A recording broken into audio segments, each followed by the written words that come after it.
द्वारिका श्री कृष्ण की दिव्य नगरी। द्वापर युग का समय था। मथुरा नगरी भले ही कंस के अत्याचारों से मुक्त हो गई थी, परंतु संकट अब भी टला नहीं था। कंस का मामा मगध का राजा जरासंध बदले की आग में जल रहा था। कंस की मृत्यु के बाद उसने मथुरा पर बार बार आक्रमण करना शुरू कर दिया। कुल 17 बार, हर बार श्री कृष्ण और बलराम ने उसे परास्त किया, लेकिन जरासंध की सेना विशाल थी और उसके पास अनेकों सहयोगी राज्य थे। मथुरा की भूमि पर अब स्थिरता और भय मंडराने लगा। प्रजा थक चुकी थी। यदुवंशियों के लिए भी यह स्पष्ट हो गया कि मथुरा अब सुरक्षित नहीं है। तब श्री कृष्ण ने एक महान संकल्प लिया। उन्होंने कहा, जहाँ भय हो वहाँ धर्म टिक नहीं सकता। हमें अपनी प्रजा के लिए ऐसा स्थान चाहिए जहाँ वे शांति, समृद्धि और धर्म के मार्ग पर चल सकें। उनका उद्देश्य था यदुवंश की रक्षा, धर्म की स्थिरता और एक नई शुरुआत। उन्होंने समुद्र की ओर रुख किया।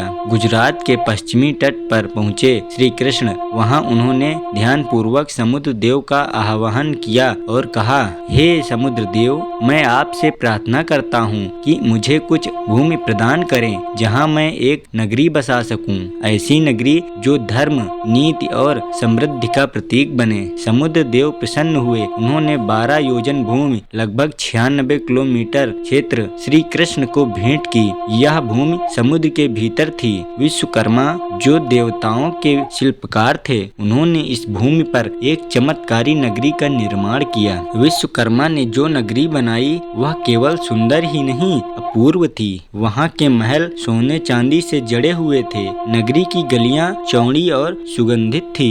बड़े बड़े उद्यानों में रंग बिरंगे पुष्प खिले रहते थे। सुंदर झीलें, फव्वारे और जल क्रीड़ा स्थल नगर की शोभा बढ़ाते थे। चारों दिशाओं में विशाल द्वार थे, इसलिए इसका नाम पड़ा द्वारिका। यह नगरी एक स्वप्न लोक जैसी थी, जहाँ धर्म राज्य स्थापित हुआ। श्री कृष्ण ने वहाँ यदुवंशियों को बसाया और स्वयं भी वहीं निवास किया। उनके महल का नाम था सुधर्मा सभा, जहाँ वे न्याय करते, नीति पर चर्चा करते और धर्म की रक्षा का मार्ग निर्धारित करते थे। द्वारिका में श्री कृष्ण ने रुक्मिणी, सत्यभामा, जाम्बवती आदि रानियों के साथ विवाह किया और उनके पुत्र भी वहीं जन्मे। यह नगरी श्री कृष्ण की राजनीति, कूटनीति और करुणा का केंद्र बनी। द्वारिका केवल एक नगरी नहीं, बल्कि महाभारत जैसे महाकाव्य का महत्वपूर्ण केंद्र थी। अर्जुन जब द्रौपदी स्वयंवर के बाद श्री कृष्ण से मिले तो यह नगरी उनका स्वागत स्थल बनी।